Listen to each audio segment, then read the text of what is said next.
This is the Louie T Network. Hey, either you're outside or you're in the lab room. Phil Emery and Mark Tresman out.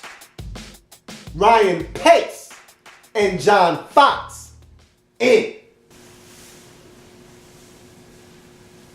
Who else could it be but me, your man, Louie T? Welcome to this In the Lab Room special coaching search series.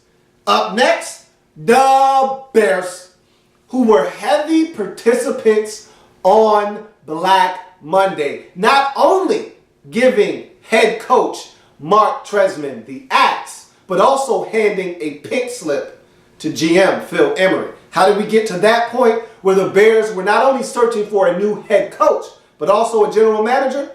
Here's the timeline. So Phil Emery started to get in hot water when he signed Jay Cutler to that lucrative contract extension. Now, in this league, teams have a gun to their head when it comes to the quarterback position. If you've got a quarterback that you feel some kind of way about, chances are you're going to have to pay. Whether you believe he's worth the amount of money that you're about to fork over usually is irrelevant, because in this league, if you don't have a quarterback, you don't have a chance. And in the Bears case, what's the alternative? Has Jay Cutler performed up to the standard of that contract that he received? No. Had he had the performances leading up to the contract and preceding the contract that warranted him getting that deal? No. But what's the alternative? And so that was the thinking of GM Phil Emery. We could let Jay Cutler walk, and trust me, there would be 10 to 12 other teams in the league beating down his door for his services. So you let him walk, test free agency, sign with another team, and where does that leave you as the Bears? Now, one could say, hey, Josh McCown was playing some outstanding football that year. You could have easily brought him back and said, you know what, Jay? You're not worth the headache nor the money. You can go ahead and find work elsewhere, and kept the wily veteran who came in and resuscitated this dead Bears offense. You could say that, or you could say, hey, he's a young quarterback. If we just bring the right coach in here, we can make Jay Cutler a star in this league. If we can get the mental makeup to match the physical gifts, we've got something. Enter in Mark Tresman, another Phil Emery decision. And so you put the two together.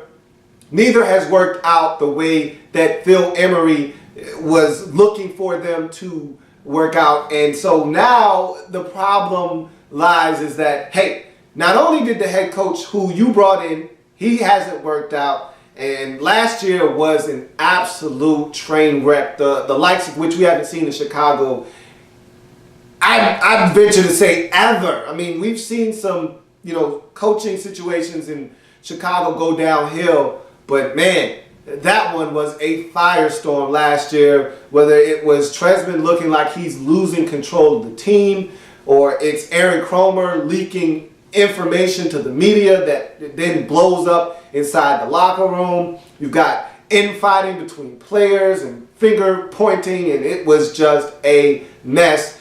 And it seemed like the inmates were running the asylum with Tresman as the head coach, and not to mention the play on the field was atrocious. You had blowouts galore. I mean, just the loss to the Packers alone might have been enough to get Tresman fired. That was a nationally televised game in which the Packers had already amassed 50 points by halftime. It was bad. The Patriots beat the brakes off of the Bears as well. There were a number of blowouts that these Bears suffered throughout the course of the 2014 season that saw Mark Tresman land himself on the hot seat, not to mention the off-the-field things that also infected this Bears team and that locker room. He was a dead man walking by season's end, and the guy that made the decision to bring him in also was on the chopping block. So that's how we got to this point. Phil Emery out, so is Mark Tresman. And things are bad when your 92-year-old owner, Virginia Hallis McCaskey, says, I'm pissed. And that's basically the message that she sent out via her family members, is that I'm pissed, I want to win, and this is unacceptable. And when you pissing old ladies off, you got a problem in Chicago, especially when her name's Virginia. So, yeah, some changes were going to be made, and that they were. So now, who do you go out and get if you're the Bears? You need a fixer. You need someone to come in, because I'm here to tell you, I know a lot of Bears fans probably don't want to hear this, but it's the truth. This is not a talented football team. There's a lot of holes and deficiencies up and down this roster. A lot of guys are up there in age and getting older. Whether you're talking Lance Briggs or Peanut Tillman, Tim Jennings, or even a guy like Jared Allen who you just brought in, these are all aging veterans, some of which you know aren't going to be back on this football team. Others who might be back but don't have a lot left in the gas tank. There is not a lot of things that you can say, hey, he's a keeper, he's a keeper. There aren't a lot of tangible pieces on this team. Now, again, a lot of young players, so if they can develop and turn into something, you might have some players on your hands. You've drafted a lot of young defensive players over the last couple of years, especially on the defensive line and at linebacker. If those guys can materialize, maybe you got something. But right now, the cupboard is bare in Chicago for the most part, unless guys develop. And so you need a teacher, you need a motivator, and you need a coach with a proven track record. That's where I think the Tresman hire kind of went, totally to the right, is because he was a guy that didn't have NFL head coaching experience. He had CFL head coaching experience. He did have NFL, coaching experience, but not at the head coaching level. And so I think that's where things started to go awry for him. But you bring in a guy now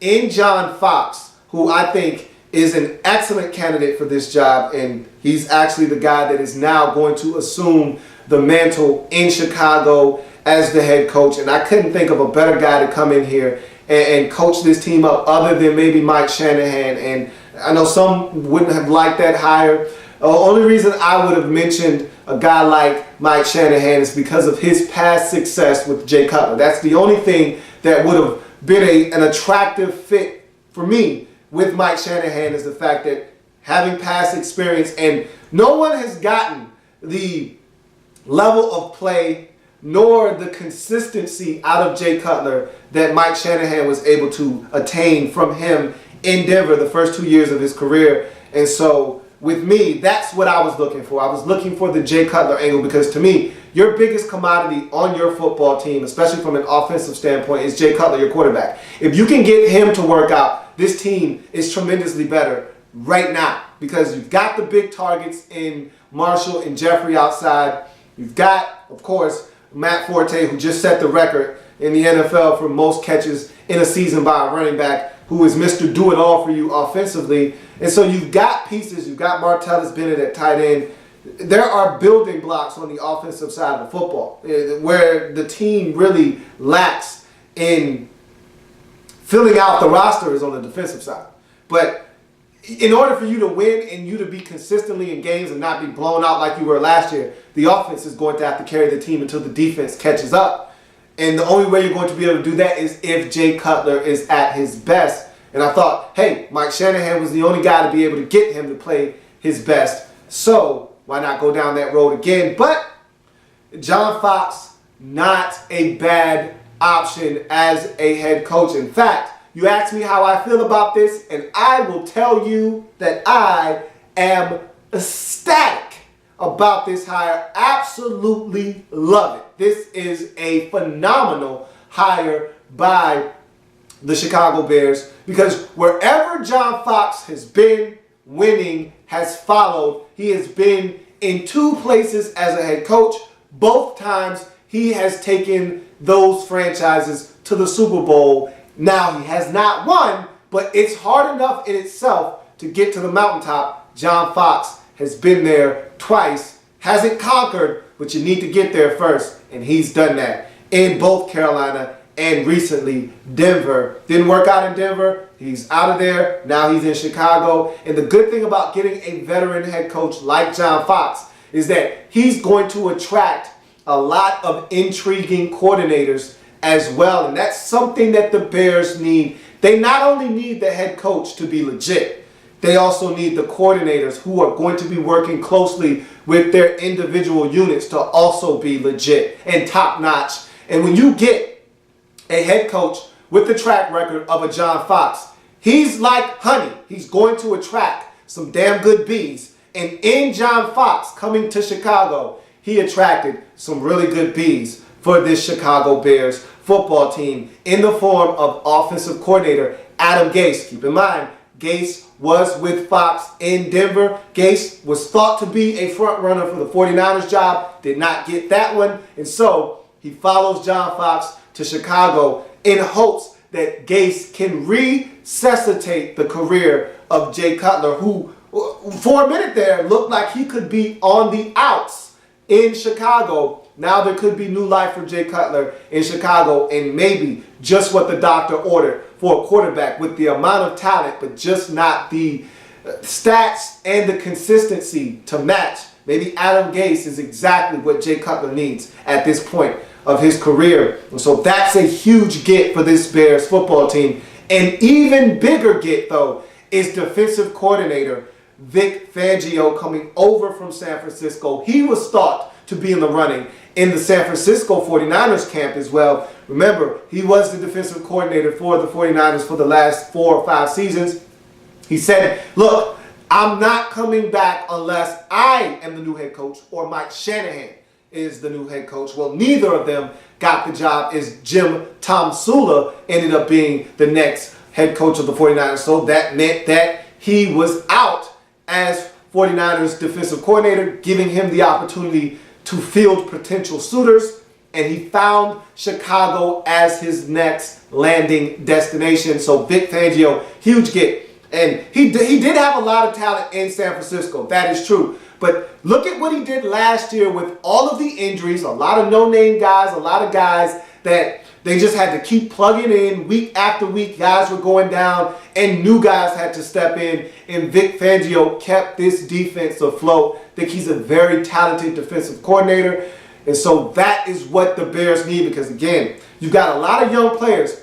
Still think this cupboard is relatively bare, but if Ego Ferguson can step up, maybe Sutton steps up. A couple of young guys, Will Sutton, I really like him, and I liked him coming out of Arizona State. Maybe these guys might be able to step up. We don't know. Maybe you can get the old Jeremiah Ratliff to show up and start playing some good football for you. We'll see.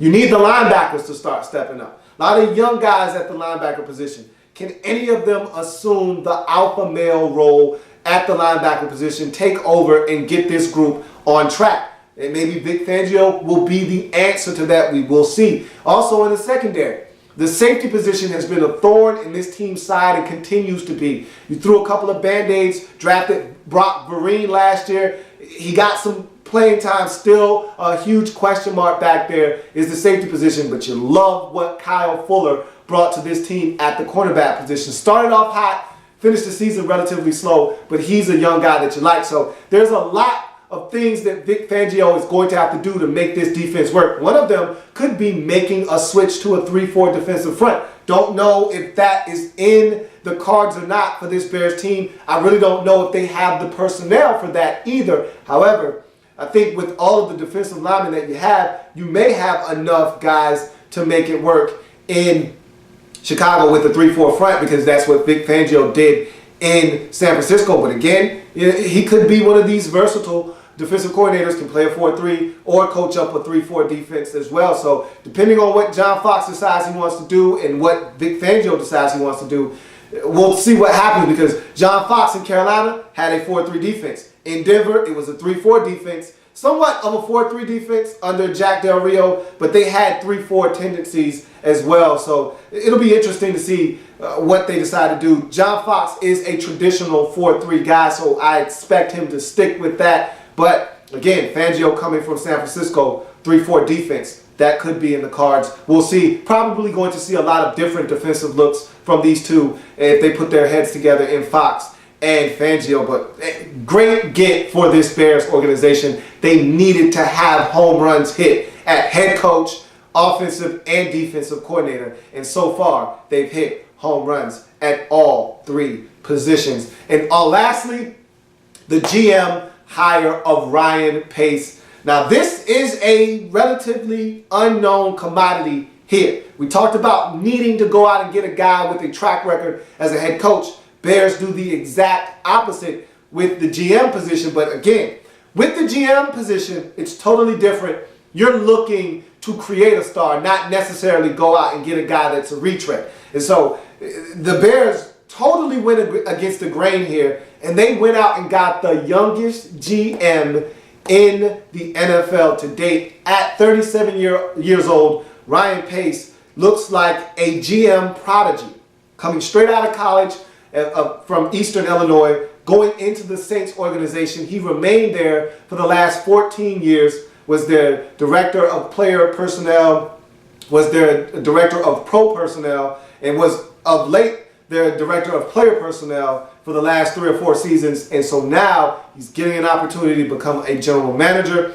He seems like a very sharp individual. You don't get these positions by accident. You don't get these positions by happenstance. He seems like a very sharp, bright individual that gets it, that understands exactly where this Bears franchise is, where they're coming from, and where they need to go. And he seems like he has the right steps that he's taking to try to get them there. And the first step in that process was finding the right head coach. And John Fox seems to be the right head coach for this team at this current time. So Bears going down the right path right now. And this is a team that definitely needs a lot of work. And they're doing all they can in the offseason to go in the right direction. Looks like right now, John Fox coming in along with Ryan Pace looking to restore the legacy in Chicago. That's going to do it for me here in the Lab Room. I thank you for joining me. If it happens in the National Football League, whether big or small, we cover it all here in the Lab Room. Come back and join me as I continue to break down everything and anything in the National Football League season. As the Coaching Search Series rolls on.